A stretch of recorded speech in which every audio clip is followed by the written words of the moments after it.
दोस्तों, इस बात के लिए हमारे आपके बीच दीदी बरखा जी उपस्थित हैं। हम सभी उनसे निवेदन करते हैं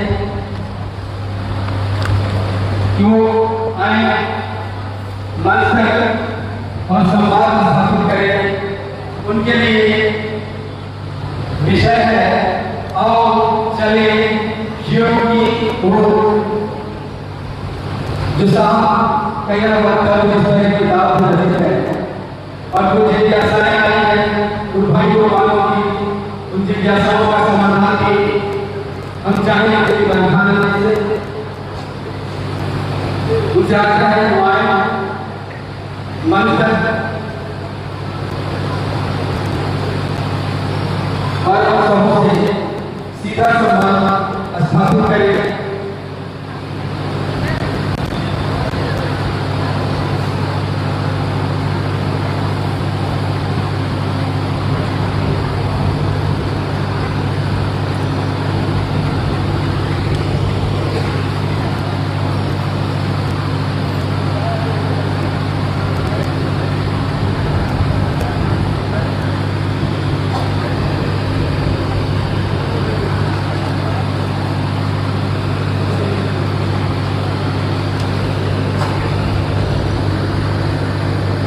मेरे यौन है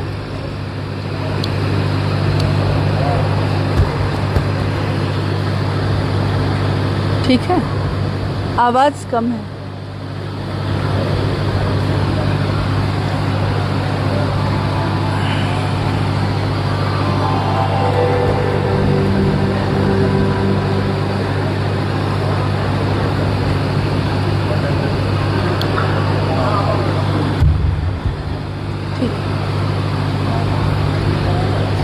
हाँ ठीक। मेरे गुरु महेश्वर शिव को मेरा प्रणाम है। इस कालखंड के प्रथम शिव के शिष्य और हम सबों के परम आदरणीय साहब श्री हरिनानंद जी के चरणों में मेरा प्रणाम है। शक्ति स्वरूपा माँ नीलम आनंद जी के चरणों में मेरा प्रणाम है। और टाटा नगर के टेल्को में अवस्थित इस हॉल में उपस्थित आप सभी गुरु भाई गुरु बहन के चरणों में मेरा प्रणाम है। इसको थोड़ा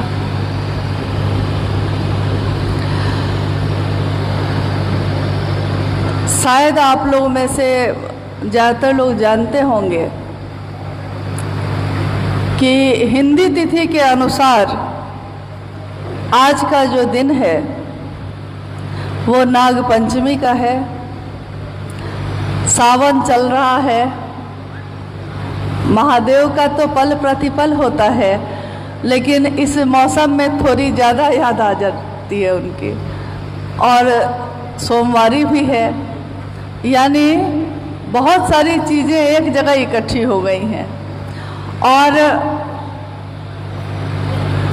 आप में से कितने लोग ऐसे हैं जो जब इस हॉल में, इसी हॉल में साहब के साथ हम लोग आए थे और एक संगोष्ठी का आयोजन हुआ था, उस समय साहब के साथ हम लोग जो पीछे में आपके मंच है वहाँ बैठे थे और यहाँ कार्यक्रम चल रहा था।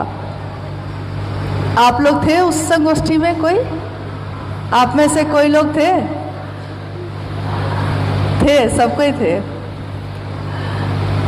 चलिए, ये कितना सौभाग्य है कि ये वो स्थान भी है जहाँ साहब आकर बैठे और उनके सानिध्य में हम लोगों ने टाटा नगर में जो भी चलने वाले सक्रिय गुरु भाई गुरु बहन थे, उस समय उनके साथ अपने गुरु शिव की स्थापना, अपने गुरु शिव के कार्य का विस्तार पूरे जिले में हो, इसके लिए बैठकर बातें की थी। और उस दिन एक भजन भी जो हुआ था वो यही सुमिंदर भाई ने ही गाई थी उस दिन भी, और क्या संजोग हुआ कि आज भी कोई आया नहीं सामने तो यही गाने लगे, शिव गुरु तेरा मेरा प्यार पुराना लगता है, पागल मनवा दिल दीवाना लगता है। और उस दिन भजन हुआ था साहब के सानिध्य में, पुकारिए स्वभाव से गुरु का नाम लीजिए। बिना किसी संगीत के बिल्कुल शांत माहौल में ये बोल गूंजे थे उस दिन। कितने बरस बीत गए कि गुरु का नाम लीजिए, किसी भी पल न भूलिए, पुकारिए स्वभाव से चिदानंद होइए। मतलब पुकारिए अपने स्वभाव से, गुरु का नाम लीजिए और किसी भी पल मत भूलिएगा। ये माँ नीलम आनंद जी गाया करती थी और हम लोग का सौभाग्य ये रहा है कि उनके साथ साथ उनके सुर के साथ हम लोग भी गाया करते थे। आज माँ नीलम आनंद जी का हिंदी तिथि से जन्मदिन भी है। नाग पंचमी के दिन, जिस दिन उनका जन्म हुआ था 27 जुलाई 1952 में, झारखंड में ही एक जिला है पलामू, और पलामू में मनातूगढ़ एक स्थान है जहाँ पे माँ नीलम आनंद जी का जन्म हुआ। 27 जुलाई का दिन था, तारीख थी, दिन था नागपंचमी का और साल था 1952। उनके माता पिता यानी हम लोग के जो नाना जी और नानी जी हुए, वो बताते थे उनके जीवन की घटनाओं को। उनके जीवन की घटनाओं को जब वो बताते थे तो उनके जन्म का भी जिक्र हो जाता था कि नागपंचमी के दिन जब दीदी नीलम आनंद जी का जन्म हुआ तो जिस बिस्तर पे जन्म हुआ था उस बिस्तर के नीचे सांप के बहुत सारे छोटे छोटे बच्चों का झुंड था। कहाँ से आया किसी को पता नहीं, तो लोग थोड़ा चौंक गए कि इतने सांप के बच्चे बिस्तर के नीचे कैसे आए। मनातूगढ़ में जिस घर में माँ रहती थी, जहाँ जन्म हुआ था उनका, 7 आंगन का, बड़े बड़े आंगन और 7 आंगन का वो एक किले नुमा घर,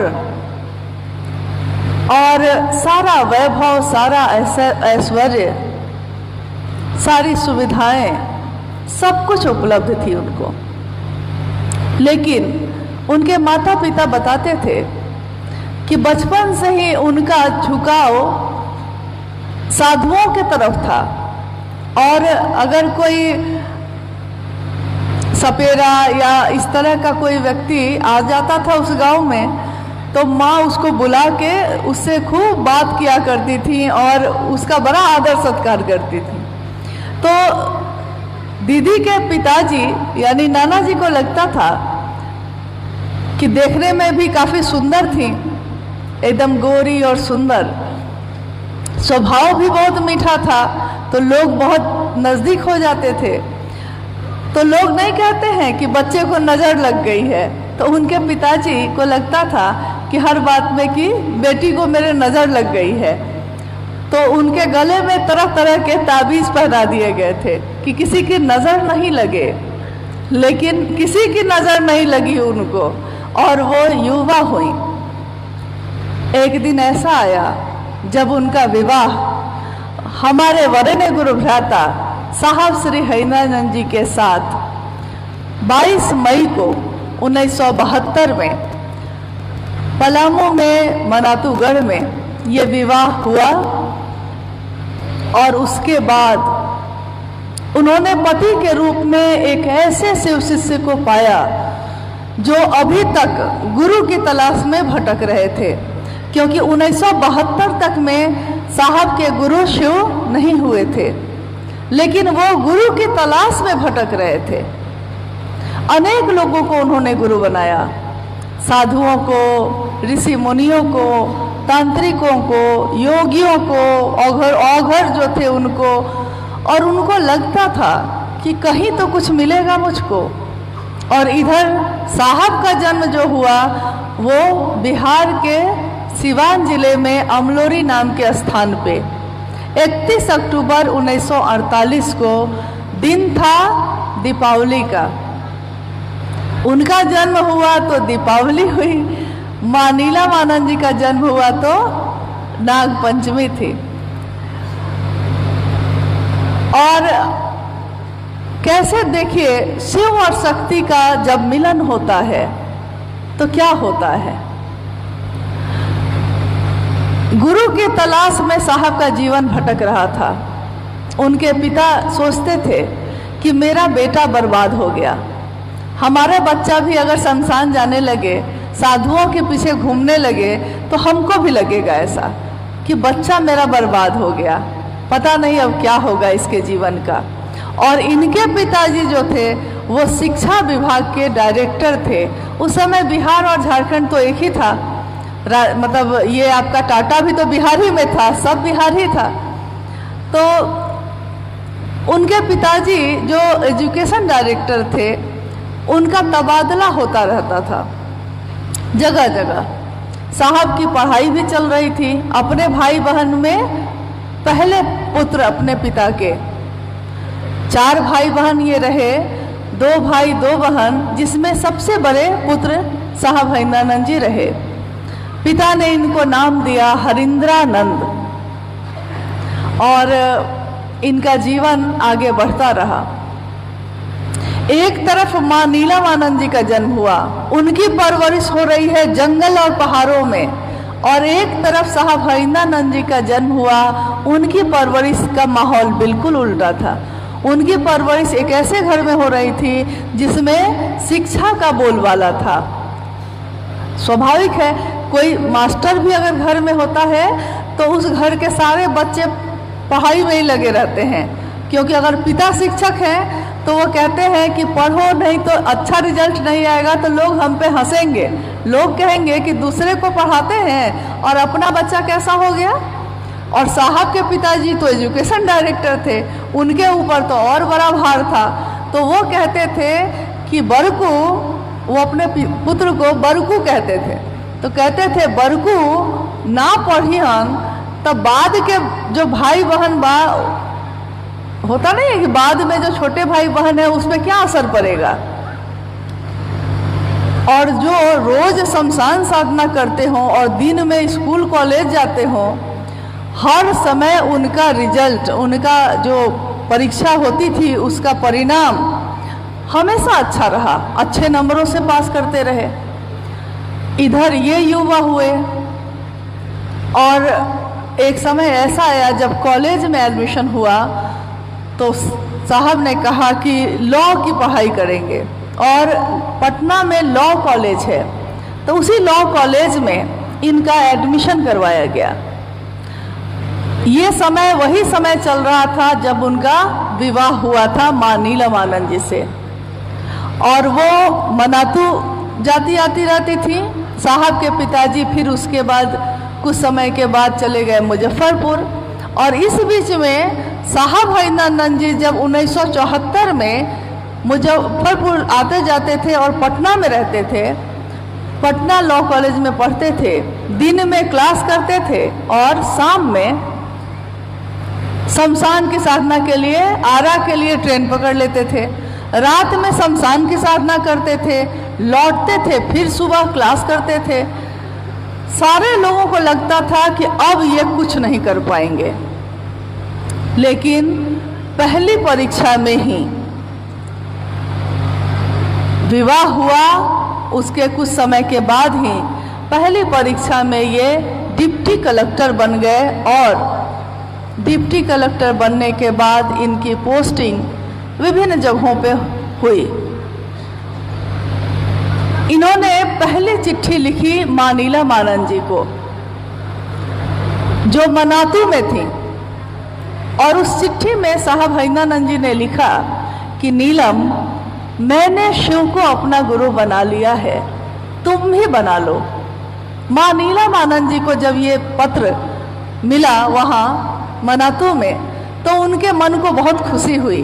उनको लगा कि मेरे पति जो अभी गुरु की तलाश में भटक रहे थे, आखिर इनके जीवन को एक ठौर मिला, एक शांति मिली, महादेव मिले गुरु के रूप में। साहब बताते हैं कि जब 1974 में वो नवंबर का महीना था और वो शमशान में तन्हा अकेले बैठे थे, उन्होंने बहुत निराश मन से अपने जीवन के गुजरे हुए वर्षों की तरफ देखा। उन्होंने देखा कि पिछले 14 वर्षों से मैं लगातार किसी न किसी को अपना गुरु मान रहा हूँ, लेकिन हर जगह धोखा है, हर जगह वो नहीं मिला जिसकी तलाश है मुझको। उन्होंने निराश मन से, थक कर, हार कर, हताश मन से सोचा कि लोग कहते हैं कि गुरु भगवान होते हैं। उन्होंने सोचा कि वही भगवान गुरु क्यों नहीं है। जब हमारे साथ भी ऐसा होता है, हमारे जीवन में जिस पे भी हम विश्वास करते हैं, जब वो साथ छोड़ता है, लंबे समय तक साथ चलता है और कभी भी साथ छोड़ देता है, जब साथ छोड़ता है तो हमारा मन दुखी होता है। हम सोचते हैं दूसरा सहारा होगा, वो भी साथ छोड़ देता है। जब सारे सहारे छूट जाते हैं, तब हमको याद आता है महादेव का दरवाजा। तब हमको याद आता है कि महादेव के सिवा अब कोई मेरा नहीं है। उस दिन युवा हरिंद्रानंद जी के मन में ये बात कौन थी कि जब गुरु भगवान होते हैं तो वही भगवान गुरु क्यों नहीं है। और मात्र इतना ही सोचकर, उनको पता भी नहीं था कि शिव गुरु का काम करते भी हैं कि नहीं करते हैं। हम आज पूछते हैं कि भगवान शिव को ही गुरु क्यों बनाए, लेकिन जिस दिन उन्होंने गुरु बनाया था, न तो उनके मन में कोई श्रद्धा थी, न विश्वास था, संशय ही संशय था, शंका थी कि क्या पता सारे गुरुओं ने तो धोखा दिया है, ये महादेव को हम गुरु माने हैं, महादेव भी साथ देंगे या नहीं देंगे। और महादेव तो शरीर में है नहीं, तो वो हमको ज्ञान देंगे कैसे। यही सोचकर वो अपने जीवन में आगे भी बढ़ते रहे, महादेव को विचारों में ही गुरु माने रहे। डिप्टी कलेक्टर भी हो गए, जगह जगह पोस्टिंग भी होनी शुरू हो गई। और इन्होंने और मां नीलम आनंद जी ने अगले 8 वर्षों तक लोगों से नहीं कहा कि शिव गुरु हैं, क्योंकि इनको खुद ही विश्वास नहीं था कि गुरु तो मान लिया है, लेकिन गुरु के रूप में ये ज्ञान देंगे, इसका विश्वास नहीं था। आने वाले 8 वर्षों में साहब हरिंद्रानंद जी के जीवन में इतनी चमत्कारिक घटनाएं हुई कि घटनाओं को अभी भी पूरा लिखा नहीं जा सका है। असंख्य घटनाएं हुई, उसमें से कुछ घटनाओं का जिक्र एक किताब जो लिखी गई अनविल आखर, उसमें किया गया है, मुख्य मुख्य घटनाओं को। लेकिन असंख्य घटनाएं अभी भी बची हुई हैं, जिनको हम लोग मतलब इस पे कोशिश होगी कि इसको भी लिखा जाए ताकि लोग जान सके कि क्या हुआ। अभी पिछले कुछ समय से जो यात्रा हम लोग की चल रही है लगातार, उसमें चूँकि आप टाटा के रहने वाले लोग हैं और मैंने देखा है कि टाटा और सरायकेला दोनों जिला एक दूसरे से मिला जुला है। साहब 2004 से जब भी रांची आते थे, पटना से भी, पटना में रहते थे तब भी, देवघर में रहते थे तब भी, उस समय यहाँ पे हर जगह कहीं कहीं पे गुरु कार्य शुरू हुआ था। थोड़े थोड़े लोग थे, लेकिन उन लोगों से ही बात करके हम लोग बुलाते थे कि साहब आए हुए हैं, रांची आपको नज़दीक पड़ेगा तो आके मिल लीजिए। यहाँ से लोग जाते थे, साहब से मिल के लौटते थे। और साहब की यात्रा भी बहुत बार टाटा और सरायकेला में हुई है। मुझे लगता है कि आप में से बहुत लोग अक्सर मिला किए हैं साहब से, अक्सर आप मिले हैं उनसे। हम ये सोच सकते हैं कि क्या कारण था, क्योंकि बहुत ऐसी जगह थी जहां लोग चाहते थे कि साहब आए और साहब वहां नहीं जा रहे थे। और कुछ जगह ऐसी थी जैसे पलामू, साहब हमेशा जाने के लिए तैयार रहते थे, टाटा सरायकेला हमेशा जाने के लिए तैयार हो जाते थे। तो हम लोग को लगता था कि क्या कारण है ऐसा। मैंने ये देखा है उनके मन को जितना ही जाना है, मैंने ये देखा है कि जहाँ के लोग महादेव का काम बहुत अच्छे मन से करना शुरू करते हैं, साहब अपनी पूरी मदद उन लोगों को देते थे, इसके लिए कि मेरे गुरु का काम होगा, ये लोग कम से कम खड़े हैं, मेरी अगर मदद मिल गई तो महादेव का काम यहाँ बढ़ जाएगा। इसके कारण उन्होंने अपने जीवन में अपने सुख आराम को नहीं देखा, लोगों से मिलते रहे, लोगों को प्रेरित करते रहे। और 1980 के दशक से जो ये काम शुरू हुआ, अनवरत चल रहा है, सो चल ही रहा है। अभी थोड़ी देर पहले एक व्यक्ति ने मुझसे पूछा कि क्या साहब के शिवलीन होने के बाद महादेव का काम धीमा हो गया है। मैंने उनको कहा कि महादेव का काम और तीव्र गति से बढ़ गया है। ऐसा लगता है जैसे सूक्ष्म रूप में वो अब सबके साथ हैं, सबको गति दे रहे हैं, सबको चला रहे हैं, सबकी मदद कर रहे हैं। साहब ने कहा था कि मैं आज शरीर में हूँ तो सबसे नहीं मिल पाता हूँ, लेकिन जब मैं शरीर में नहीं रहूँगा तो मैं हर उस व्यक्ति से मिलूँगा जिसने भी मुझसे मिलना चाहा है, हर उस व्यक्ति के पास जाऊँगा जो मुझको बुलाना चाहता था लेकिन मैं जा ना सका, क्योंकि उस समय तो मेरे पास कोई बंधन नहीं है। शरीर का बंधन होता है, शरीर से कितनी यात्रा करिएगा, लेकिन उन्होंने कहा कि कोई बंधन ऐसा नहीं है जो मुझको बांध सकेगा। और मेरे गुरु शिव ने मुझको कहा है कि धरती के लोगों को मेरी तरफ भेजते रहना। तो जब मेरे गुरु शिव ने ऐसा कहा है तो मेरे लौटने का तो सवाल है नहीं, मेरे शरीर का अंत होगा, मेरा नहीं। और किसी ने पूछा उनसे एक बार रांची में कि साहब आज आप हैं तो ये सब चलता है, कल आप ना होंगे, क्योंकि कभी तो ऐसा होगा ही, शरीर का अंत होगा, तो क्या होगा शिव शिष्यता का। साहब ने उस दिन कहा था कि शिव की शिष्यता का हमेशा उसका मालिक तो महादेव ही होगा, लेकिन मैं हमेशा नियंत्रण करूंगा, क्योंकि मैं शरीर से भले चला जाऊंगा लेकिन शिव के शिष्यों का साथ कभी नहीं छोड़ूंगा। और मैं शरीर से रहूं या ना रहूं, लेकिन मैं ही रहूंगा। उन्होंने उपवन के हॉल में कुछ लोग जो बैठे थे उस समय वहाँ, उन लोगों के सामने ये कहा कि उस समय भी कौन होगा, तो मैं ही रहूँगा। इसका कारण एक ये भी है कि जो शिव का शिष्य होगा वो शिव ही होगा, शिव सदृश होगा। और बूंद जब समंदर में मिलती है, कोई बूंद अगर समंदर में मिल जाए तो उसकी ताकत क्या होगी। पानी का होता है ना, एक कटोरे में हम लोग पानी को रखते हैं तो उस पानी की कोई ताकत नहीं है, उस पानी को आप जैसे चाहिए गिरा दीजिए, उठा लीजिए। लेकिन उसी पानी को अगर नदी में रख दिया जाए, मिला दिया जाए उस पानी में, वो पानी मिल जाती है और नदी के उस पानी में मिलके उसकी क्षमता, उसकी ताकत उस नदी जैसी हो जाती है।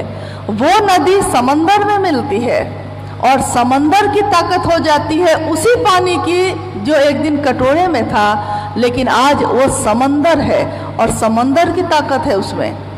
साहब हरिनानंद जी शरीर में इस दुनिया में आए, दुनिया के लोगों को महादेव की तरफ चलने के लिए प्रेरित किया। और साहब हरिनानंद जी का जो अंश, शिव का अंश, वो शिव में ही है, शिव में ही समाया है। तो सोचिए आज उनकी क्षमता, आज उनकी ताकत, आज उनका ज्ञान का स्तर शिव ही तो है, शिव से अलग तो कुछ भी नहीं है। जिन्होंने हमेशा हम सबको रास्ता दिखाया है, आज वो और भी बड़े स्तर पे सबको गति दे रहे हैं, महादेव से मिलवा रहे हैं, खुशियाँ भर रहे हैं। उन्होंने कहा कि महादेव को गुरु मनाकर, शिव का शिष्य होकर भी अगर आपके होठों पे मुस्कान नहीं है, अगर आपके मन से संकीर्णता नहीं गई है, अगर आपके मन से कलुषता नहीं गई है, तो कैसा शिव का शिष्य। क्योंकि शिव का शिष्य तो जगत को शिव की तरफ से देखेगा, उसके लिए कोई अपना और पराया नहीं होगा, सब अपने होंगे। महादेव के तरफ से देखिए तो दुनिया में कोई पराया नहीं लगता है, लेकिन अगर दुनिया के तरफ से देखिएगा तो कोई अपना लगता है, कोई पराया भी लगता है। आज इस संगोष्ठी का बहुत कम समय में ही आयोजन हुआ। पहले से हम लोगों ने नहीं सोचा था कि टाटा का भी होगा। सरायकेला के लोग कह रहे थे बहुत दिनों से, और फिर बात ये आ गई कि साहब ने तो कभी सरायकेला और टाटा को अलग नहीं समझा था, और मौसम है बारिश का तो स्वाभाविक है हॉल में ही करना होगा। इसीलिए 2 स्थान पे हॉल में ही हम लोगों ने सोचा कि बैठकर अगर कुछ देर भी बात हो सके, क्योंकि बार बार तो एक ही जगह नहीं आना हो पाता है। फिर आप कर रहे हैं, आप ही संभाल रहे हैं, आप ही कल को संभालेंगे। हम लोग तो आज आए हैं, आज ही लौट जाएंगे। आइए हम लोग कुछ ऐसी जिज्ञासाओं पे बात करते हैं जिस पे बात करने से हमारा मन शिव की तरफ और तेज गति से चल सके, और हमारा मन एकमात्र जो साहब श्री ने कहा है उन बातों को दोहराने से ही महादेव की तरफ चल सकता है। अगर हम अपनी बात कहें, अगर आप अपनी बात कहें, तो हम में और आप में क्या ताकत है, हमारी क्या क्षमता है। हम कुछ दूर आपको लेकर जा सकते हैं, लेकिन महादेव तक लेकर नहीं जा सकते। साहब ने एक बार कहा, और मुझे लगता है कि शिव चर्चाओं में आम लोगों के बीच उन्होंने कहा है। यहाँ तक कि जब कोरोना काल आया था तो लाइव चर्चा उनकी हुई थी फेसबुक पे। उस समय भी साहब ने कहा था, अपनी किताब आओ चले शिव की ओर जो उन्होंने लिखी थी, उसमें एक पंक्ति है, आप लोगों ने पढ़ी है कि नहीं मुझको नहीं पता। आओ चले शिव की ओर जो साहब द्वारा लिखित है, आपने पढ़ी है उस किताब को? पढ़ी है? नहीं? अच्छा, कुछ लोगों ने पढ़ी है, लेकिन ज़्यादातर लोग नहीं पढ़े हैं उसको। इतने कम लोग टाटा में अच्छा, अब है ऐसा? नहीं, ठीक है।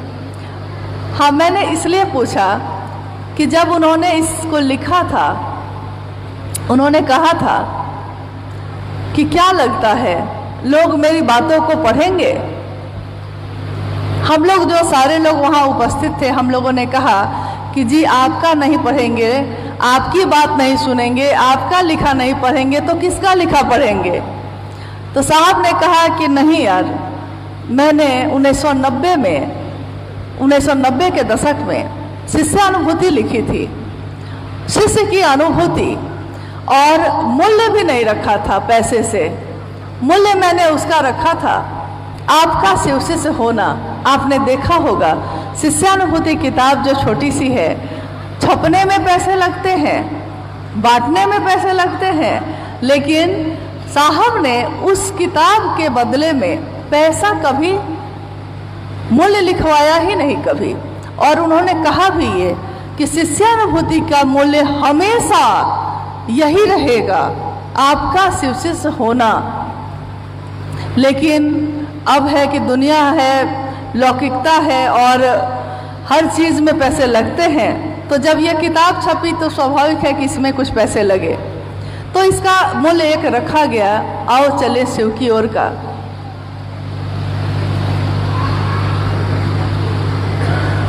लेकिन ये जब लिखा गया था कोरोना काल में, उस समय कुछ ऐसी घटनाएं हुई थी, वहाँ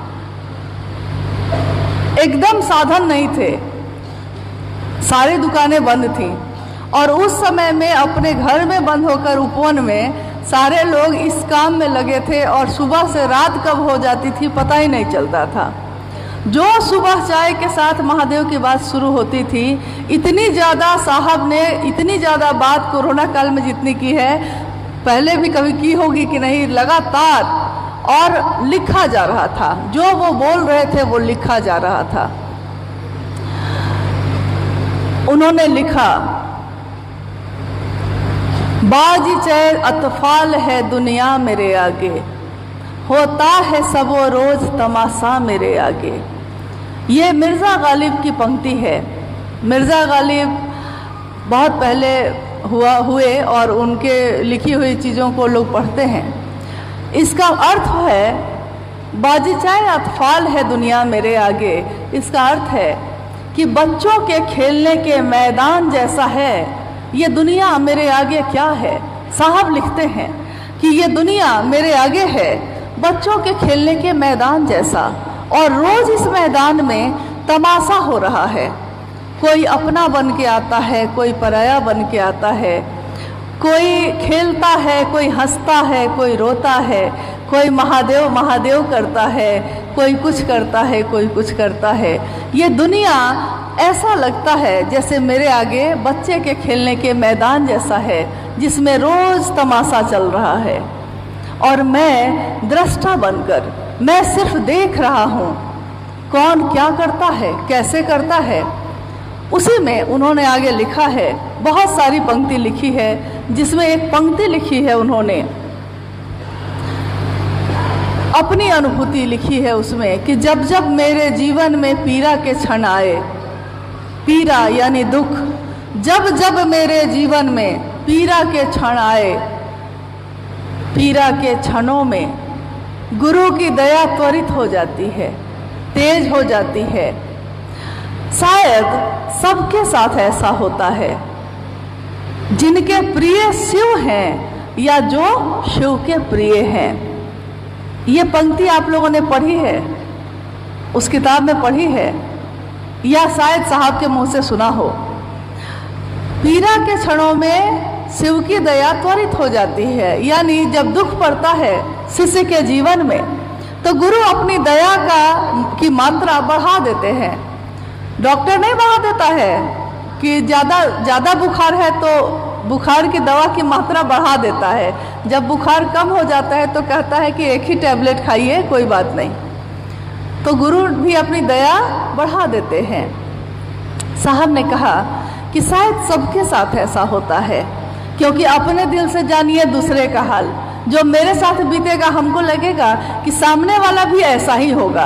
आप देखिएगा कि कुछ लोग हमारे जीवन में ऐसे आते हैं जो आपसे कहेंगे या हमसे कहते हैं, हर व्यक्ति के प्रति उनको अविश्वास है, किसी व्यक्ति के लिए अच्छा नहीं बोलेंगे। अरे किसी के लिए तो अच्छा बोल दीजिए। कोई कोई व्यक्ति ऐसा मिलता है जीवन में जो सबके लिए बुरा ही बोलता है, किसी के लिए अच्छा नहीं बोल सकता, उसको हमेशा कमी ही दिखाई देती है। कुछ लोग ऐसे भी मिलते हैं जो एकदम खुले दिल से सबकी बड़ाई करते हैं, सबको गले से लगाते हैं, सबको कहते हैं कि अरे बढ़िए, एकदम बढ़िया से करिए, आप और आगे बढ़ के करिए तो और अच्छी बात है। यानी अपने दिल से जानिए दूसरे का हाल। जो जैसा खुद होता है उसकी दृष्टि में दुनिया के लोग भी वैसे ही होते हैं। तो साहब ने लिखा है शायद सबके साथ ऐसा होता है, क्योंकि उन्होंने जाना है कि मेरे गुरु ने ऐसा किया है, तो जो जो शिव के तरफ बढ़ेगा शायद सबके साथ ऐसा होगा। उन्होंने लिखा है कि जो शिव के प्रिय हैं या जिनके प्रिय शिव हैं, जिनके प्रिय शिव हैं, इसकी व्याख्या की उन्होंने, क्योंकि ये पंक्ति एक ऐसी पंक्ति है जो समझ में नहीं आई। जब हम लोगों ने पढ़ा था, साहब ने लिखवाया तो समझ में नहीं आया था कि जिनके प्रिय शिव हैं या जो शिव के प्रिय हैं, सुनने में एक जैसा ही लग रहा है, लेकिन साहब ने कहा कि नहीं, एक जैसा है नहीं, इसके बहुत अलग अलग अर्थ हैं। जिनके प्रिय शिव हैं, साहब ने कहा आज मैं किसी का बहुत प्रिय हूँ, लेकिन कल भी रहूँगा इसकी कोई गारंटी नहीं है। आज किसी के लिए महादेव के सिवा कोई अच्छा नहीं है। साहब ने कहा कि मेरे साथ इतने लोग चले, और उन्होंने जब चर्चा करने के लिए मंच पे गए तो उन्होंने ऐसी चर्चा की कि जब वो उतर के आए तो साहब ने उनको कहा कि आपने आज जो चर्चा की है जिस भाव से, मैं भी इतने अच्छे भाव से नहीं बोल सकता हूँ। साहब ही कह रहे हैं, लेकिन साहब ने कहा कि आज वो कहाँ गए कुछ पता नहीं है, कल जो हमेशा मिले आज कहाँ गए कुछ पता नहीं, क्योंकि प्रियता बदल गई। बहुत सारे कारण हो सकते हैं। हो सकता है आपके मन के अनुकूल अगर हम नहीं चल रहे हैं तो हम आपको बुरे लगेंगे, स्वाभाविक है। साहब ने कहा कि मैं सबके मन के अनुकूल नहीं चलता हूँ तो लोगों के लिए मैं अप्रिय हो जाता हूँ। वैसे ही महादेव के पास हम अपनी कामनाएं लेकर जाते हैं, अपना डिमांड लेकर जाते हैं। पूरी हो गई तो अच्छा है, महादेव तुम बहुत अच्छे हो, जब तक पूरी हो रही है बहुत अच्छे हो। किसी दिन नहीं पूरी हुई है तो महादेव को गुरु मानने से कोई फायदा नहीं है। छोड़िए, महादेव को छोड़ते हैं, अब दूसरे को पकड़ते हैं। तो साहब ने कहा कि एक बात सोचिए कि जिसके प्रिय आज शिव हैं, कल वो बदल सकता है, और अगर आप आज उसको पकड़ के आप बैठ गए हैं, अगर वो टूटेगा तो आप भी टूटेंगे कि नहीं टूटेंगे। मान लीजिए कि आज आप हमको पकड़ लीजिए, मान लीजिए, और कल को हम ही टूट गए, कोई गारंटी तो है नहीं किसी की। कोई कभी भी किसी के भाव टूट सकते हैं, किसी का आज नियत कुछ और है, कल कुछ और हो सकती है। तो हम टूटे तो आप भी टूटे, और पकड़ना किसको था? महादेव को। साहब ने कहा कि महादेव को पकड़ना है, हमको आपको नहीं। तो आज ये दीदी बहुत अच्छी हैं, नहीं हम तो इन्हीं के साथ चलेंगे, ये भैया, हाँ भैया आप जो कहेंगे वही करेंगे। भाई, उस भाई को या उस दीदी को किसने चलाया था? वो अपने दम पे तो नहीं चले थे। एक दिन जब वो चलना नहीं जानते थे तो किसी और ने उनको चलाया होगा ना। तो वो उस आदमी के पीछे नहीं चल रहे हैं, लेकिन आपको कहते हैं कि मेरे पीछे चलो, मेरी बात सुनो, ये पूरा इलाका मेरा है। साहब ने कहा एक बार चर्चा में, और ये चर्चा वीडियो उपलब्ध है यूट्यूब पे, सुनिएगा। उन्होंने कहा कि कुछ जगह पे तो आतंक हो गया है भाई, आतंक। साहब ने कहा कि मैंने आतंक शब्द का प्रयोग किया है कि मेरा एरिया, मेरा क्षेत्र, कोई मतलब साहब ने कहा कि मेरे जाने के लिए मैं सोचता हूं कि जाऊं कि न जाऊं। ये हाल हो गया। ये है शिव की शिष्यता। शिव की शिष्यता सबको गले से लगाती है, सबका सम्मान करती है। जो महादेव की बात लेकर आता है उसको प्रेम देती है, सम्मान देती है, और बदले में भी प्रेम और सम्मान ही मिलता है। साहब ने कहा कि समंदर में चप्पल फेंकिएगा, वापस वो समंदर चप्पल ही करता है। याद रखिएगा इस बात को। आपने महादेव के रास्ते पे चलने वालों के लिए जो दिया है, आपको भी वापस वही मिलेगा, और इसके लिए कुछ भी करने की ज़रूरत नहीं है, ये अपने आप हो जाता है। प्रेम देंगे दूसरों को, प्रेम मिलेगा, सम्मान देंगे, सम्मान मिलेगा। उन्होंने कहा कि आपका एक प्रणाम अनेक परिणाम लाता है। एक प्रणाम, हम अगर किसी को सामने पड़ने पे प्रणाम करते हैं, हम एक बार प्रणाम करते हैं, आप देखिएगा, आप कहिएगा प्रणाम दीदी, तो सामने वाली कहेंगी प्रणाम प्रणाम। बहुत बार ऐसा होगा, सामने वाला 2 बार कर देता है, यानी आपने जो दिया है आप ही को लौटेगा, वो दूसरे का कुछ नहीं बिगड़ेगा। तो साहब ने कहा जिनके प्रिय आज शिव हैं, उनकी प्रियता अगर बदल गई और आपने उस आदमी को पकड़ लिया है तो आपका रास्ता भी भटक जाएगा। आप भी जो महादेव की तरफ चल रहे थे टूट जाएंगे। उन्होंने साफ कहा कि अगर पकड़ना ही है तो किसी ऐसे को पकड़ो जो कभी भटका नहीं है और जो सीधे शिव तक जाता है। और ऐसे एक व्यक्ति को जिसको हम लोगों ने देखा है शिव के शिष्य के रूप में, जो जब से चले हैं उनकी मंजिल पे नज़र है, उनकी नज़रों ने, उनकी निगाहों ने मील का पत्थर भी नहीं देखा है, रास्ते में इधर से उधर भी नहीं देखा है, शिव को देखा है और मात्र शिव को देखा है, शिव को चाहा है और मात्र शिव को चाहा है। कौन है वो जिसने शिव के लिए शिव को चाहा? कौन है? साहब इंद्रानंद जी। पकड़ना ही है हम लोगों को तो हम उनको पकड़ेंगे, क्योंकि वहां भटकाव नहीं होगा। उन्होंने अपने सम्मान के लिए शिव को नहीं चाहा। उन्होंने कहा अर्थ धर्म मोक्ष काम चतुष्टय, मैंने इसके लिए शिव की स्थापना नहीं की थी। मैं घर घर गया। आज माँ नीलमानंद जी के जन्मदिन की बात हम कह रहे हैं। मैंने अभी बताया आपको कि माँ नीलमानंद जी का जन्म जिस घर में हुआ था, मतलब वो पाँव रखती थी तो एक एक आंगन में 100 नौकर थे, लेकिन जब वो शिव की बात करने निकली थी तो साहब हैदरानंद जी के साथ गांव गांव गई। उस समय डिप्टी कलेक्टर थे साहब हरिंदरानंद जी, लेकिन वो अपने अस्तित्व को भी भूल गए। वो भूल गए, अब उनको सिर्फ याद रहा कि मैं शिव का शिष्य हूँ, और माँ नीलम जी को सिर्फ ये याद रहा कि मैं शिव की शिष्या हूँ। उन्होंने कहा अपने साथ चलने वाले गुरु भाई गुरु बहनों को कि शिव की राह में चलते रहोगे अगर, तो तुम्हारे रास्ते के कांटों को मैं चुन लूंगी।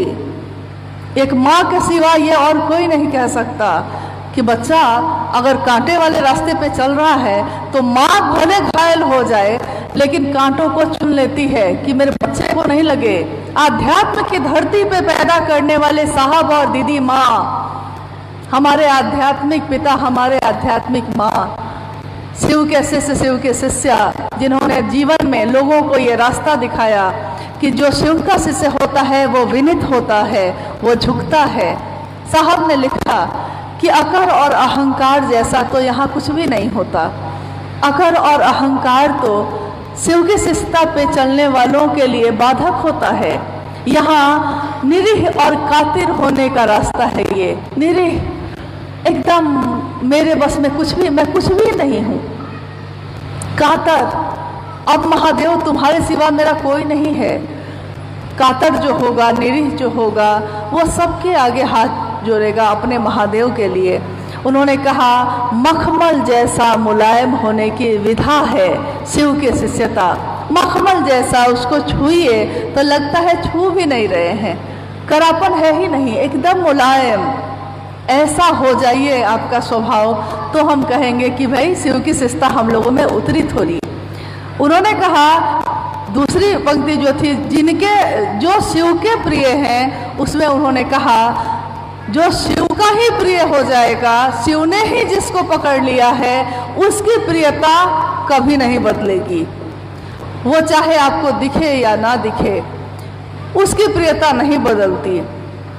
कुछ लोगों ने पूछा कि साहब हम ऐसा क्या करें कि शिव के प्रिय हो जाए, हम ऐसा क्या करें कि शिव के प्रिय हो जाए, क्योंकि मेरे गुरु आज शिव मुझको प्रिय हैं, लेकिन मेरी ताकत क्या है, टूट जाएंगे तो क्या होगा। लेकिन अगर शिव ने पकड़ लिया है तो वो टूटने नहीं देंगे, थाम लेंगे। लेकिन ये होगा कैसे? साहब ने कहा ये तीनों सूत्र जो हैं ये बार बार आपके मन को ये याद दिलाते हैं, बार बार ये समझाते हैं कि शिव के सिवा, शिव की दया के सिवा आपके पास कुछ भी और नहीं है। उन्होंने कहा कि इतना महादेव महादेव कर लो, इतना महादेव महादेव करो कि महादेव ही ढूंढने लगे कि ये कौन है मेरा दीवाना, ये कौन है मेरा आशिक जो केवल मेरा ही नाम लेता है। और जब शिव को पकड़ लोगे, शिव तुमको पकड़ लेंगे, तब ये प्रियता कभी नहीं बदलेगी। तो हम लोग कोशिश करें कि हम शिव के प्रिय बने। इसके उसके प्रिय बन के क्या करेंगे? ये तो आज साथ है कल साथ छोड़ देगा। और रिश्ते की जब हम बात करते हैं तो दुनिया में कोई रिश्ता ऐसा है जो आपसे हमेशा खुश रहा हो? कोई मुझको नहीं मिला। हाँ, मुझको एक ही रिश्ता मिला है इस धरती पे। आज तक साहब और दीदी माँ कभी नाराज नहीं हुए, किसी से नहीं, मुझसे ही नहीं, किसी से नहीं। उनके तरफ से शुभ ही रहा सबके लिए, उनके तरफ से ममता ही रही सबके लिए। वो एक ऐसा रिश्ता, एक अलौकिक रिश्ता जो कभी बदला नहीं, चाहे मैं करूं या ना करूं, वो हमेशा खुश ही रहे। लेकिन दुनिया में और जितने भी रिश्ते हैं सबके लिए आज 10 दिन किया है, किसी के लिए तो खुश हो गया, एक दिन नहीं कर पाए हैं तो नाराज हो गया, फोन तक नहीं उठाएगा आपका। आप फोन करिए तो कहेगा, उठाएगा नहीं। हाँ, कि उस दिन तो मेरे काम नहीं आए थे, 10 दिन आप काम आए, एक दिन नहीं आ पाए, कोई कारण हो गया होगा, कोई लाचारी हो गई होगी, तो सामने वाले का मिजाज बदल गया। तो सामने वाले के मिजाज का क्या ठिकाना, आज अपना समझता है कल नहीं समझेगा। उसके लिए हम दीवाने बने हुए हैं, उसके लिए परेशान हैं कि हमसे रूठ तो नहीं गया। मेरा बच्चा थोड़ा सा मुंह लटकाए तो हम परेशान हो जाते हैं। क्या हुआ, क्या हुआ, क्यों उदास हो गए, क्यों मुंह ऐसे बना हुआ है, कोई बात हो गई? नहीं, हम लोग पूछते हैं, बार बार जाइएगा पूछने, बार बार जाइएगा। वही बड़ा होता है तो वही उल्टे माँ को ही 10 बात सुनाता है। कोई रिश्ता खुश नहीं है किसी से, लेकिन तब भी उस रिश्ते को बचाने की कोशिश में हम लगे हुए हैं। महादेव जो कल्याण स्वरूप है, जो विश्व मूर्ति है, उनके सिवा कोई अपना नहीं है। वो शुभ ही शुभ करते हैं हम लोगों का, लेकिन उनके लिए हम लोग चिंतित नहीं हैं कि मेरे महादेव हमसे खुश रहेंगे कि नहीं। हम उसके लिए क्या कर रहे हैं, उसके लिए खुश नहीं हैं। तो थोड़ी चिंता हम लोगों को महादेव की भी करनी चाहिए।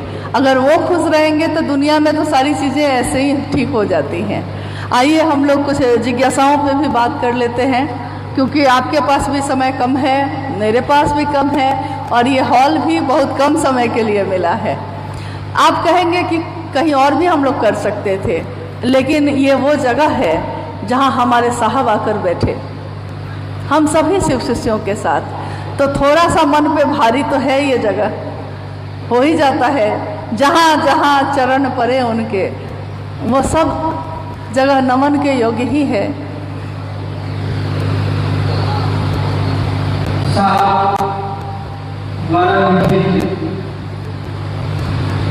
पुस्तक आओ चले शिव की ओर, शिव का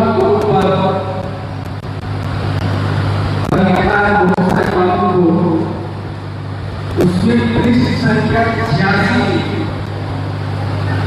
साहब लिखते हैं, पथ प्रदर्शक का आचरण उनके द्वारा प्रतिपादित सिद्धांतों के अनुरूप होना, कथनी और करनी में समरूपता लाता है। सिद्धांतों के अनुरूप होना कथनी और करनी में समरूपता लाता है। पथ प्रदर्शक ना, पथ प्रदर्शक का आचरण, पथ प्रदर्शक का आचरण मतलब थोड़ा सा टुकड़े में हम लोग समझते हैं इसको, क्योंकि बहुत सारी पंक्ति ऐसी है जो सीधे पढ़ जाइए तो समझ में नहीं आता। पथ प्रदर्शक इसका अर्थ होता है कि जो रास्ता दिखाने वाला है। जैसे अगर हमको यहाँ आने का रास्ता अगर हमको नहीं पता है तो कोई ऐसा तो आगे आगे आया है ना साथ में जिसने रास्ता दिखाया है। पथ प्रदर्शक यानी रास्ता दिखाने वाला, मंजिल तक पहुँचाने वाला। और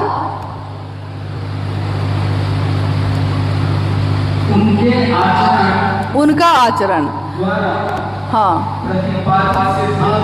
प्रतिपादित सिद्धांत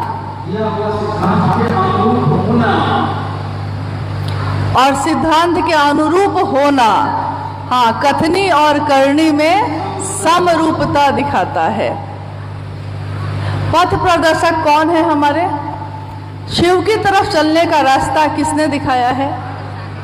साहब हैदानंद जी ने। तो पथ प्रदर्शक का जो आचरण है वो क्या है? आचरण का अर्थ होता है आचार विचार जो उनके हैं, रहे हैं, क्या रहे हैं। कभी भी हम लोग मिले हैं उनसे तो उनके मन में ऐसा नहीं, इसी जगत में रहे हैं वो, परिवार, जिम्मेदारी, नौकरी सब रही है उनके साथ, लेकिन उनका मन टिका कहाँ था? सबके साथ रहते हुए भी, सबके बीच बैठे हुए भी, यात्रा करते हुए भी, अपने कार्यालय में बैठकर सारे काम 10 से 6 पूरी तरह करते हुए भी दिल कहाँ टिका था? मन कहाँ टिका था? शिव पे, महादेव पे। उनका मन वहाँ टिका है। आचरण, मेरे गुरु शिव के तरफ जो चल रहे हैं वो लोग मेरी बोली से टूट न जाएं, इसकी बहुत चिंता साहब करते थे कि मेरी बोली से टूट न जाए वो महादेव के तरफ चलने से। यानी मेरा मन, मेरा वचन, मेरा कर्म ऐसा हो जो दूसरे को प्रेरित करे महादेव की तरफ चलने के लिए। ऐसा ना हो कि मेरे बोलने से वो और नाराज ही हो जाए।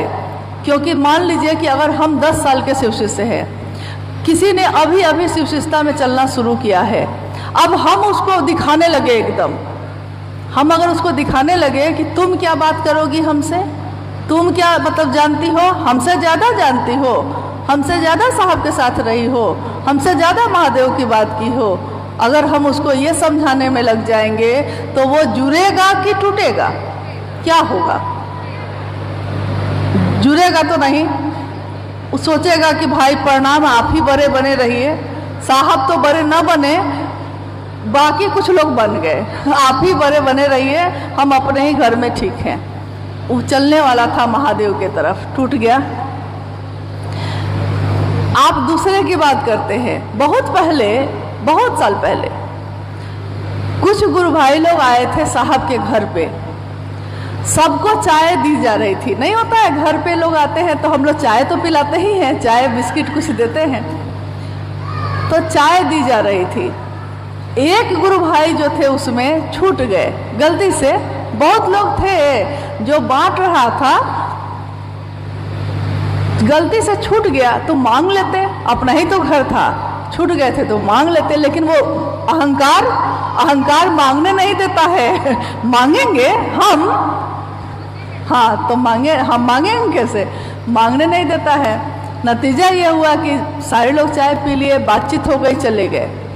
अपने घर जाकर उन्होंने साहब के नाम से चिट्ठी लिखी।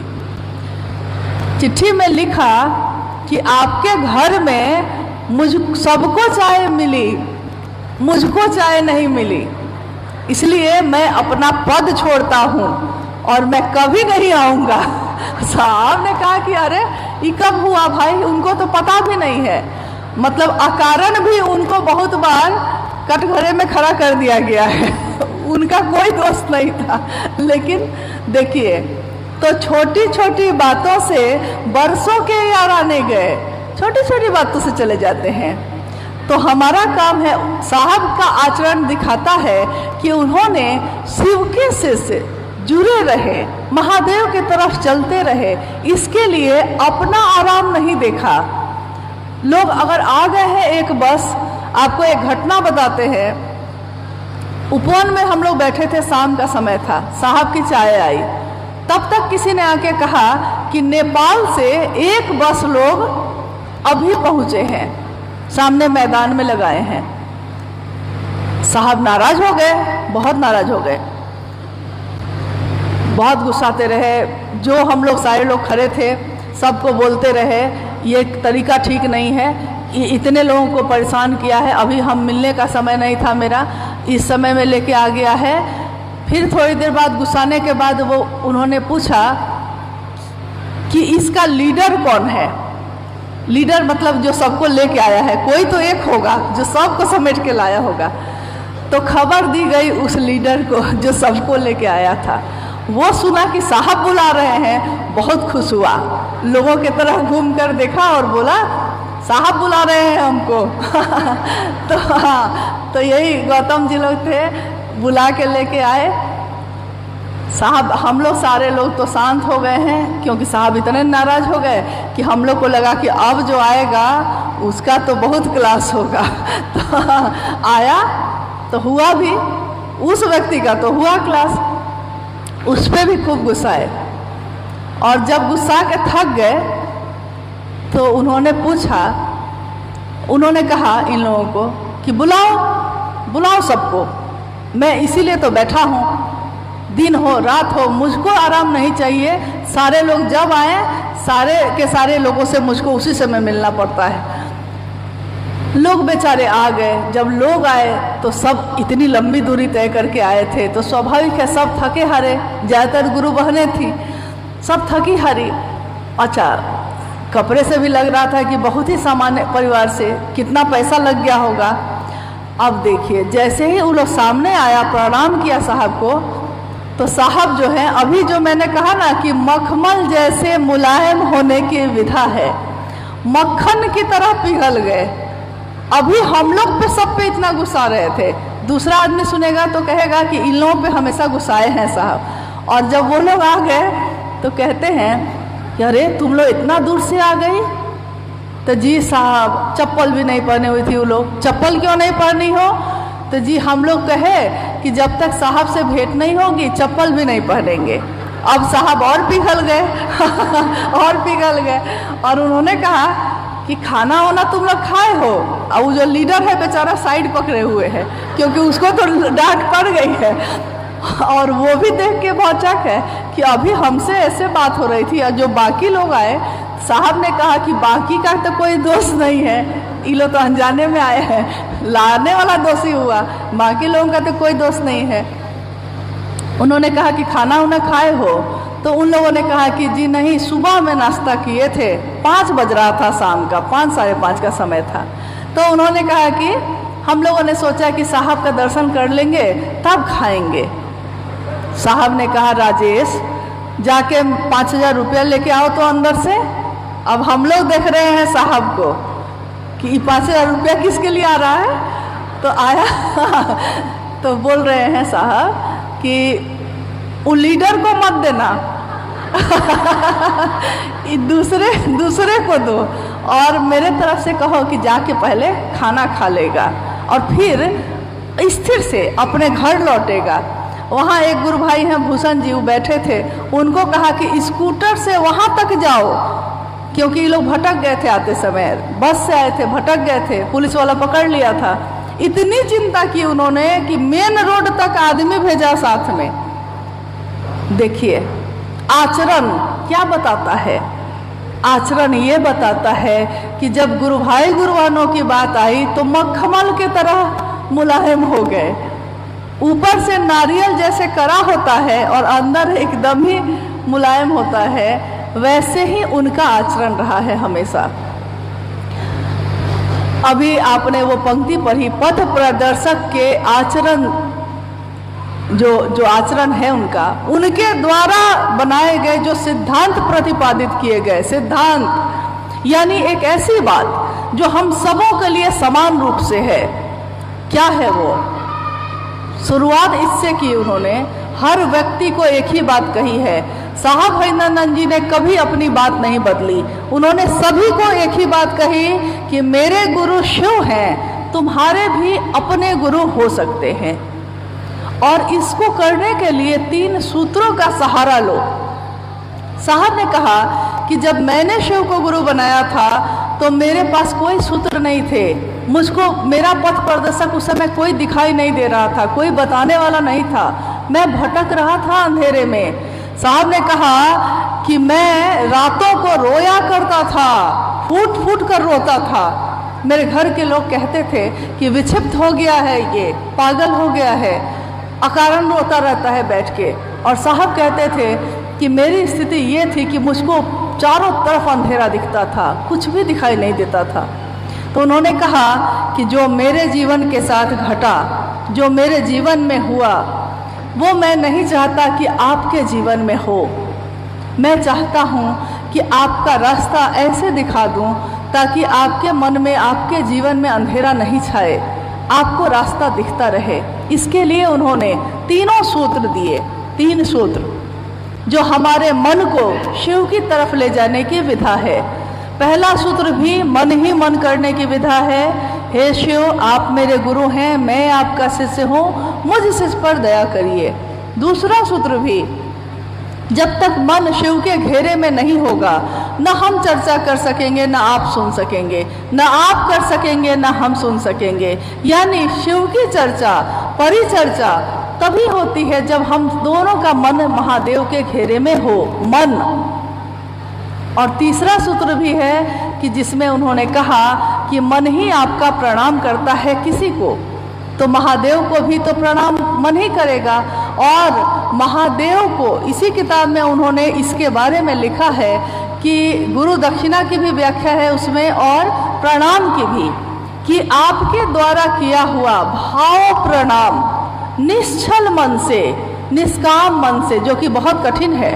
हम इंसान हैं, हमारे प्रणाम करने के पीछे भी कोई ना कोई कामना होती है, लेकिन उन्होंने कहा कि निश्चल मन से किया हुआ भाव प्रणाम गुरु के प्रति कृतज्ञता है और गुरु के प्रति कृतज्ञता ही गुरु की दक्षिणा है।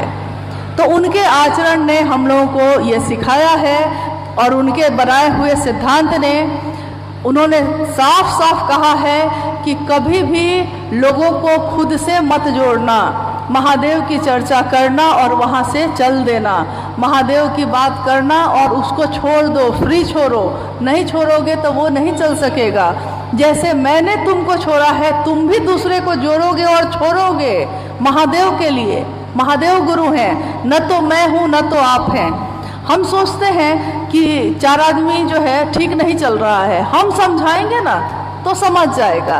लेकिन साहब ने कहा कि अगर तुमको लगता है कि वो विभ्रमित है, भटक गया है, समझा दो, नहीं समझता है महादेव पे छोड़ दो। गुरु कौन है? महादेव है।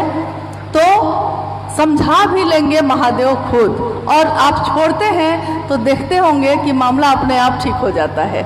लेकिन जब तक हम समझा रहे हैं नहीं समझ में आता है। यही है। दूसरी चीज ऐसा है, साहब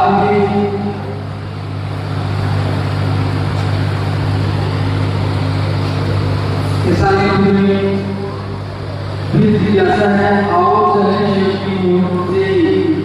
इस पुस्तक में साहब से लिखते हैं पेज नंबर 88,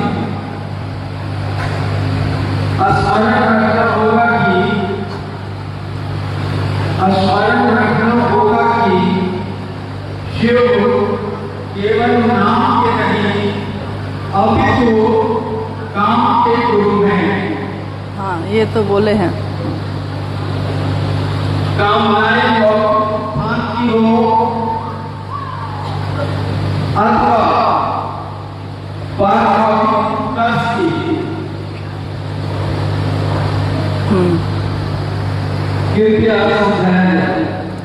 स्मरण रखना होगा। यानी अभी हम लोग बात कर रहे थे साहब के द्वारा दिए हुए सिद्धांत के बारे में या उनके आचरण के बारे में। उन्होंने कहा है कि स्मरण रखना होगा, यानी मन में हमेशा आपके, स्मरण का अर्थ होता है जो चलता रहे, आपको अच्छी यादें आती रहे, उसकी याद आती रहे वो बात कि महादेव जो हैं सिर्फ नाम के गुरु नहीं हैं, काम के गुरु हैं। चाहे वो आपके आध्यात्मिक जो लौकिक कामनाएं हैं उसकी या आध्यात्मिक उत्कर्ष है उसका। लौकिक कामनाएं यानी दुख है तो किसके पास जाएंगे? ये हमारा दोस्त तो नहीं है। महादेव के सिवा हम किसको कहें? अगर हमको कोई कष्ट है तो हम किसके पास जाएं, किससे बात करें? महादेव के सिवा तो कोई नहीं है। तो अगर कष्ट लेकर हम जा रहे हैं महादेव के पास तो हमारा दोष नहीं है, लेकिन ये लौकिक कामनाएं जिसमें कष्ट भी है और सुखी होने के लिए भी है कि मनोकामना मांगते हैं कि मेरे बच्चे का एडमिशन हो जाए, मेरे पति की नौकरी हो जाए, घर बनवा लेते तो शिव चर्चा करेंगे, यानी कि मनोकामनाएं भी हम मांगते हैं। इसमें हमारा कोई दोष नहीं है। ये हम महादेव मेरे हैं तो किसके पास जाएंगे? हर बात के लिए तो उसी के पास जाएंगे। आध्यात्मिक उत्कर्ष के लिए, यानी कि अध्यात्म कहा जाता है मैं कौन हूँ, कहाँ से आया, मेरी यात्रा क्या है, मेरे अंदर जो जीवात्मा है उसका विज्ञान क्या है, कहाँ से आया कहाँ को जाएगा, इसी की खोज शुरू की थी साहब ने। तो आध्यात्म यानी अपने को जानने का विज्ञान। आध्यात्मिक उत्कर्ष, जब हम अपने को जानेंगे उसका उत्कर्ष क्या होगा, चरमोत्कर्ष क्या होगा, सर्वोत्तम पक्ष क्या होगा किसी का? शिव हो जाना। शिव हो जाना ही ना चरमोत्कर्ष होगा किसी जीव का। सबसे अच्छा वो क्या हो सकता है? तो शिव हो जाना, साहब ने कहा। लौकिक कामनाएं लेकर हम जाते हैं, इसमें कोई दिक्कत नहीं है, लेकिन इसी में आगे साहब ने लिखा है कि आप इन कामनाओं को लेकर जाते हैं, लेकिन शिव का ज्ञान हमारे आपके मन के जीवन में, जो इंसान जो जीवन में है उसके जीवन के उद्देश्य का परिमार्जन करते हैं और शुभ्र और चिन्मय स्वरूप देते हैं। साहब की लिखी हुई पंक्ति है ये। शिव का ज्ञान, जब हम महादेव की बात करते हैं, हम महादेव के लिए तीनों सूत्र जब करते हैं, यह कृतज्ञता हुई। अपने लिए करते हैं तो है वो तीनों सूत्र, लेकिन वो कृतज्ञता नहीं हुई। महादेव के लिए जब कर रहे हैं तो कृतज्ञता हुई, और जब महादेव के लिए करेंगे तो हमारे मन में महादेव महादेव ज़्यादा होगा, स्वाभाविक है।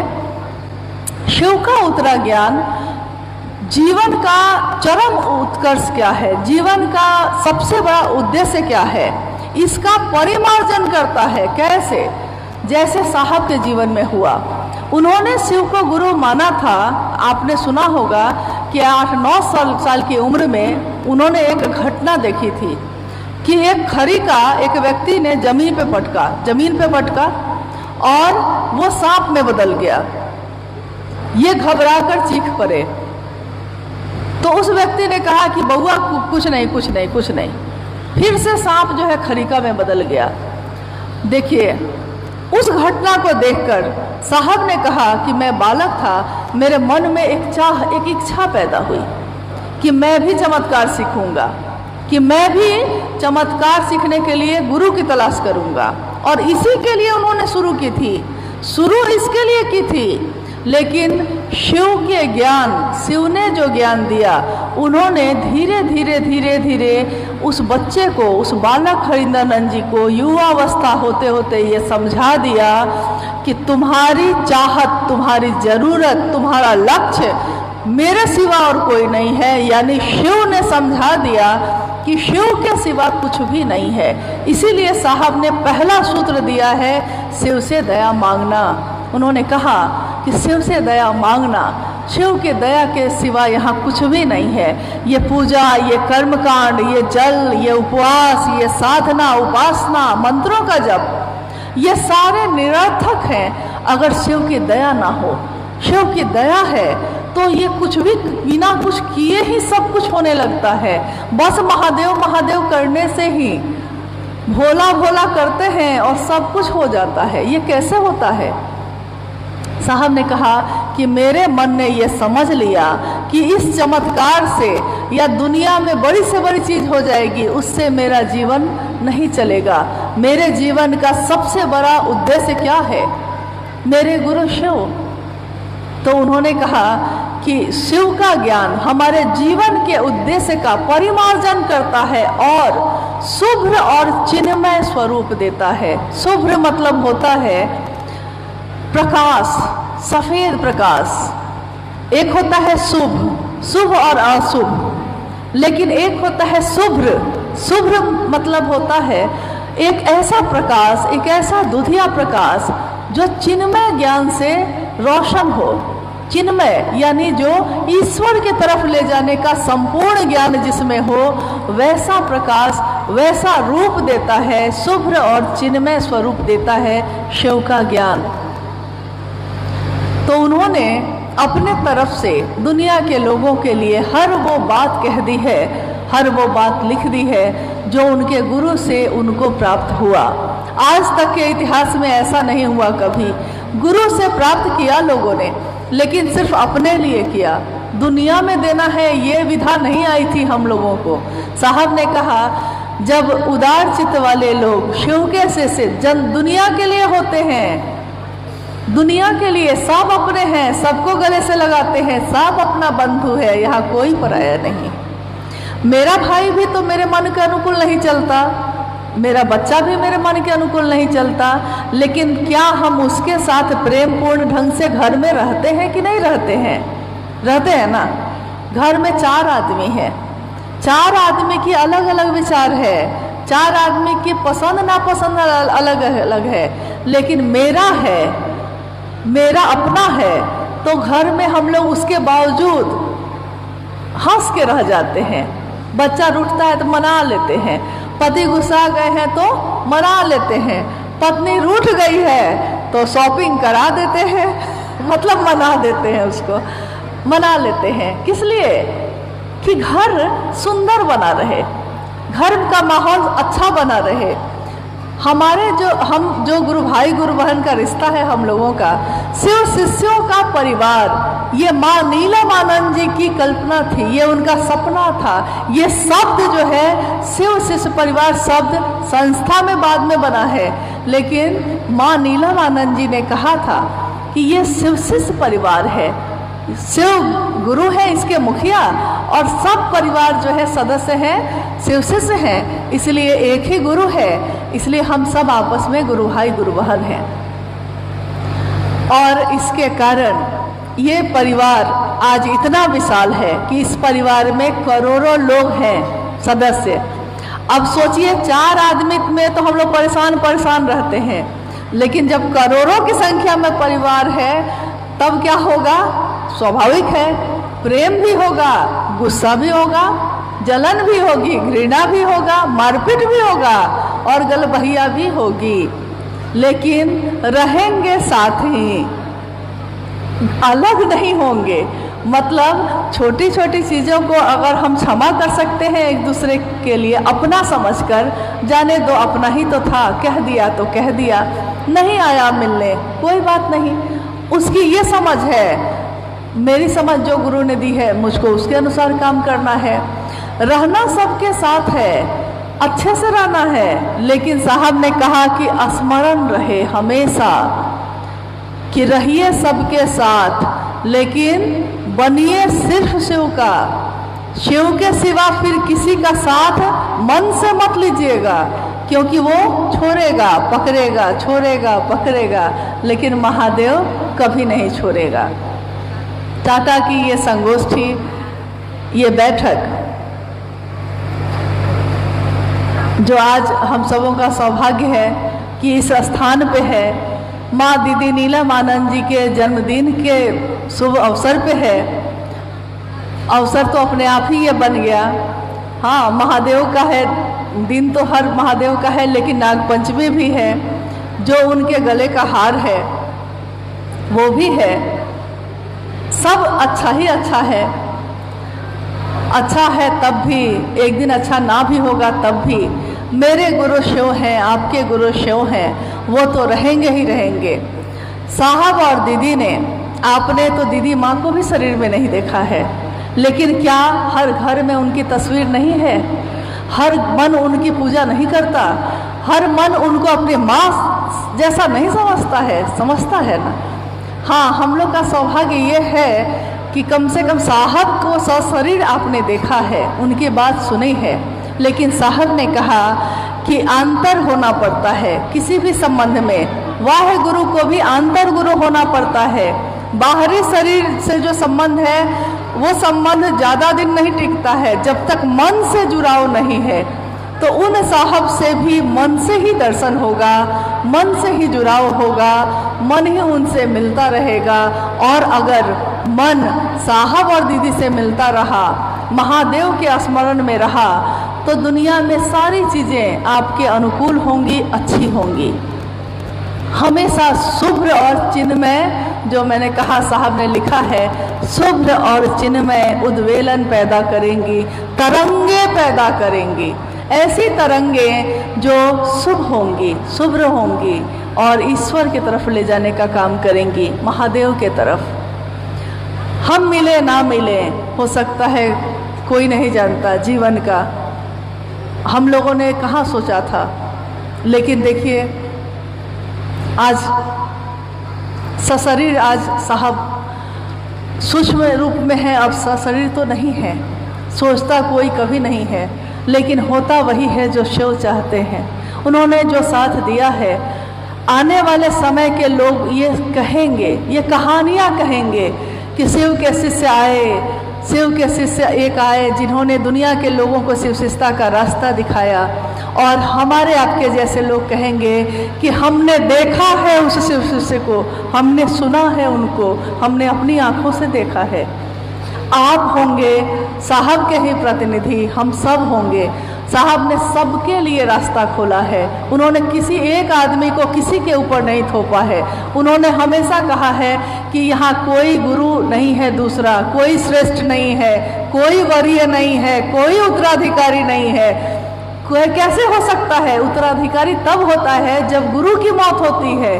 गुरु तो शिव है, शिव तो शुरू से शरीर में नहीं है, तो गुरु तो है ही, तो स्वाभाविक है दूसरी कोई चीज की जगह यहाँ नहीं है।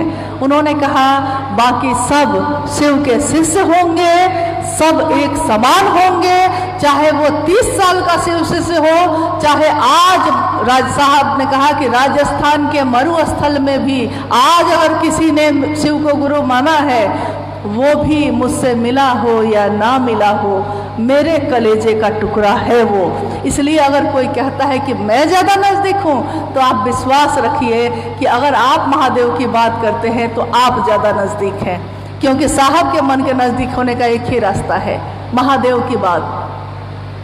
और माँ नीलमानंद जी के मन के नज़दीक होने का भी एक रास्ता है, साहब की बात पे चलना, क्योंकि उनके प्रिय वो हैं, उनके प्रिय वो हैं। ऐसे ऐसे ये रास्ता चला है। तो हम अपनी माँ नीलमानंद जी को, अपने साहब को नमन करते हैं, जिन्होंने हमारे जीवन में ये सुगंध फैलाई है। और हमारा मन कृतज्ञ रहेगा हमेशा सदैव, जिन्होंने शिव को से मिलवाया है, शिव का रास्ता दिखाया है। उन्होंने अपना रास्ता नहीं दिखाया, उन्होंने अपने पीछे नहीं चलाया, उन्होंने शिव की तरफ चलाया। ये उनका बड़प्पन है, ये उनका आचरण है। लेकिन एक शिव के शिष्य का ये आचरण होता है कि किसी ने पानी पिलाया है तो उसके प्रति कृतज्ञ रहिएगा, और साहब ने तो शिव से ही मिलवा दिया है। तो सबसे ज़्यादा कृतज्ञ अगर होना ही है हमको, तो हमको उनके लिए होना चाहिए। आप लोगों का बहुत समय लिया, आप सभी से अब विदा लेने का समय आ गया है। जीवन रहा, समय रहा, हम लोग तो मिलते ही रहेंगे अपने गुरु के काम के लिए, अपने साहब दीदी के संकल्प के लिए हमेशा मिलते रहेंगे। ये रास्ता चलता रहेगा, शिव की शिष्टता चलती रहेगी। हम ना होंगे, आप ना होंगे, लेकिन शिव तो होंगे ही और शिव की शिष्टता होगी ही। आप सभी के चरणों में मेरा प्रणाम।